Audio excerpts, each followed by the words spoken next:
Ever catch yourself doing something, and you know it doesn't really make sense, but you do it anyway? Yeah. Like knocking on wood or avoiding walking under a ladder. Yeah, like why do we do those things? It's weird, right? It's like we're all a little superstitious deep down, even if we don't want to admit it. Yeah. And that's what we're diving into today, this whole idea of superstition. Taking a good hard look at it. We're not just talking about those old tales and wives' tales, though. We've got something a bit more high-tech on our side this time. Right, we do. We actually have an AI analysis of superstition, like full on looked at it from every angle. Where does it come from? How does it show up? What impact does it have on us? Big questions, all tackled by an AI. Pretty cool, huh? So we're not here to judge, no superstition shaming allowed. We just want to understand what makes it tick. Why is it so universal? Why is it so persistent? So let's get down to brass tacks. How does this AI define superstition in the first place? Well, the AI looks at it pretty logically. It basically boils down to this: believing that two things are connected, cause and effect, even when logic and science say, nope, no connection here. So, like if I wear my lucky socks and my team wins, I start thinking, those socks have magical power. Exactly. The AI really emphasizes this idea of coincidences. Things happen in a row. Our brains are wired to find patterns, which is a good thing, generally speaking. Right. Helps us make sense of the world. Right. Helps us survive. But sometimes that wiring can lead us astray. We see a pattern where there's just randomness. Our brain's like, got to be a connection, got to find the reason. And bam, superstition is born. You know there's a name for that, seeing patterns where none exist. It's called apophenia. Apophenia. Gotta love those scientific terms. Okay, so we've got this tendency to make connections where there aren't any. And what's wild is that this isn't just a few quirky people. The AI is saying it's everywhere. It's truly universal. Men, women, young, old, every culture on the planet, every stage of life, the AI found superstitions everywhere. So it's not just a women are more superstitious or old people are more traditional kind of thing. Nope, not according to the AI. It says, sure, certain superstitions might stick more with certain groups, but the root cause, that's a human thing. We all crave a sense of control, especially when the world feels uncertain. We want to believe we can influence things, even if it's just by carrying a lucky charm or whatever. Exactly. And that need, it changes how it looks as we grow up. Kids and their magical thinking, teenagers with their social rituals, adults wanting that lucky break in their careers, older folks holding on to traditions. Like we never really outgrow it, just how it shows up changes. That's a really interesting way to put it. It's like superstition is this adaptable companion through life. A chameleon of irrationality. Okay, so we've got the what, we've got the who. Now, what about the impact? How does superstition actually affect our lives, our world? This AI analysis went pretty deep on this, right? Oh, yeah. First off, it affects our day-to-day choices, how we react to things. Ever put off something important because it was Friday the 13th? Maybe. No comment. But I get your point. Yeah. We let these beliefs steer our actions sometimes instead of just thinking things through. And even bigger than that, it affects how we see time itself. Auspicious days, inauspicious days, all that stuff. It goes way back, tied to when to plant crops, when to hold festivals. Superstitions literally shaping our calendars. Now, one thing that surprised me was the AI's take on superstition in history. Like, it actually had a hand in shaping major events. Yeah, really significant stuff. You think about all the omens, the idea of divine favor or curses, these beliefs, they influence leaders, public opinion, wars, all sorts of things. Remember all the freakouts over comets and eclipses throughout history? Oh, yeah. People thought the world was ending. People saw them as these bad omens, signs of impending doom. It could lead to panic, riots, even social upheaval. Wow, so superstition wasn't just a side note in history. It was woven right into the fabric. Okay, so we've seen the historical impact, but what about biology? Are some of us just wired to be more superstitious? The AI made a really interesting point here.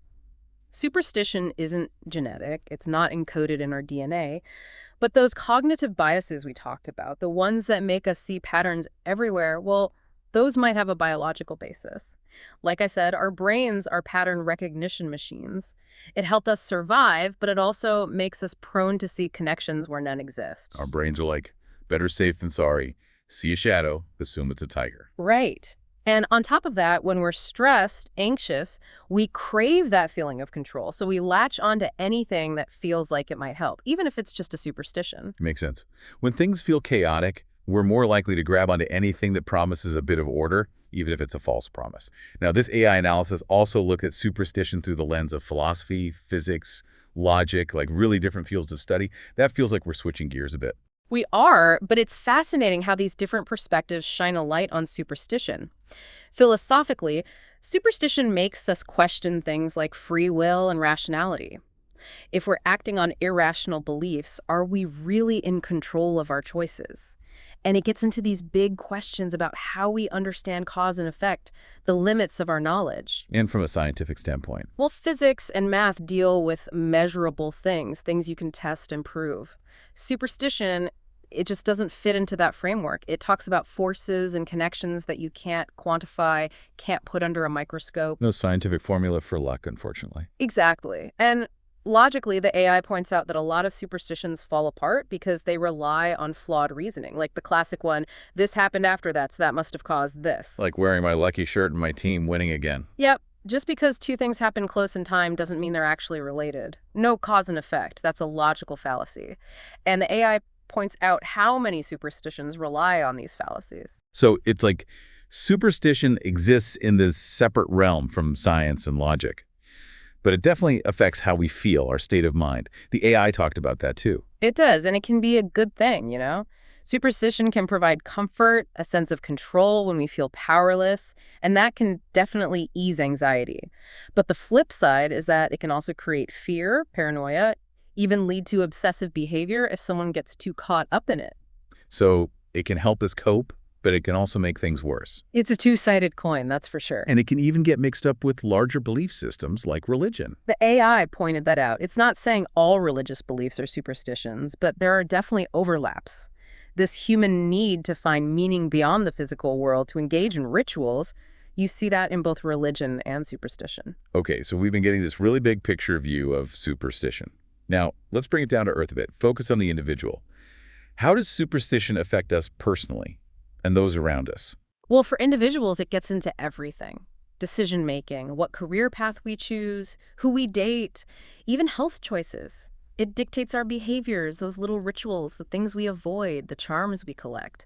It affects our emotional well-being, bringing comfort sometimes, fear other times. And the AI emphasizes this idea of cognitive bias. We're more likely to remember things that confirm our beliefs, even if they're just coincidences. Like, if I believe in my lucky number and something good happens, I'll remember that, but I'll conveniently forget all the times my lucky number didn't bring me any luck. Exactly. That's confirmation bias. We see what we want to see. And this isn't just happening inside our heads. It affects those around us, too. Oh, yeah, totally. Like, if I'm super superstitious, it's going to influence how I interact with people. Right. Superstitions, they can become social norms, dictate what's acceptable behavior. We share them through stories, pass them down through families. They become part of our culture. But when people have different superstitions, especially if they clash, that can cause friction, even conflict. And the AI points out the darker side. People can exploit others' beliefs for their own gain. Like fortune tellers preying on people's anxieties. It's sad, but it happens. So, with all this in mind, how does the world react to superstition? It's so common, yet we also try to explain things rationally. It's this weird mix. There's a lot of cultural acceptance. People see superstitions as harmless quirks, traditions. Scientists, though, they approach it with skepticism, wanting evidence and logic. Education systems try to teach critical thinking skills to help people separate fact from fiction, but then there's the commercial side. Lucky charms, amulets, people make a lot of money off of superstition. It's everywhere. Like in movies and books, superstition is used for laughs or to create suspense. For sure. It's this strange duality. We embrace it as part of our culture, but we also try to distance ourselves from it through logic. We love and hate it all at the same time. Mm. Makes you think, how should we deal with superstitions, especially when it leads to harmful stuff? The AI offered some suggestions, right? It did. Education is key. Teach people about science, how to think critically, how to spot those logical fallacies. More research into the psychology and sociology of superstition would be really valuable too. Encourage open discussions, understand different cultures, and figure out which superstitions are harmless fun and which ones can cause problems. And probably a good dose of media literacy too, so people can critically analyze the information they're bombarded with. Absolutely. And when it comes to things like health and safety, evidence-based practices, that's got to be the priority. The AI also stressed addressing those underlying anxieties. When people feel less uncertain, less out of control, they might not cling so tightly to superstitions. It's all about empowering people to make informed choices. Now, I know the AI analysis also delved into some calculations and logic stuff, Don't worry, folks, no pop quiz on probability here. But what's the key takeaway there? It's about using logic to understand why many superstitions don't hold up. Like, a big one is separating correlation from causation. Just because two things happen close together doesn't mean one caused the other. The AI used this great example, like, you wear your lucky shirt and your team wins. Doesn't mean the shirt caused the win, right? Right. And just because you can't disprove something doesn't mean it's true. Like, nobody can definitively prove that unicorns don't exist, but that doesn't mean we should all start believing in unicorns. Good point. And the AI also highlighted the importance of recognizing logical fallacies, appealing to tradition, saying, we've always done it this way. That's not a valid argument. Neither is appealing to emotion. And a little understanding of probability goes a long way. Sometimes unlikely things just happen. It's random chance, not some mystical force. It's about looking at these beliefs critically, even though they aren't based on logic in the first place. Now, the AI also addressed some common questions people have about superstition, like why it holds such a powerful sway over us. What's the explanation there? It comes down to a few key factors. Superstition gives us the sense of control in a world that often feels unpredictable. It helps us cope with uncertainty. It offers explanations for things we don't understand, and it's deeply tied to our cultural heritage. It's like a security blanket woven from tradition and belief. That's a good way to put it. And then there's this fascination we have with predictions, even if they're often wrong or super vague. Why are we so drawn to knowing the future, even if it's impossible? It's that desire to reduce uncertainty, to feel prepared for what's coming. And our good old friend confirmation bias is at work here too. We remember the predictions that seem to come true, but forget the ones that miss the mark. Our brains love to cherry-pick the data that supports our beliefs. Oh, absolutely. And what about those big risks people take, driven by a belief in luck? Gambling with their money, their livelihoods, sometimes even their lives. Why do people do that? It's almost like they're living in a different reality, where luck is this tangible force they can control. It's this powerful mix of hope, belief in luck, misunderstanding of probability, and the illusion of control that superstition can create.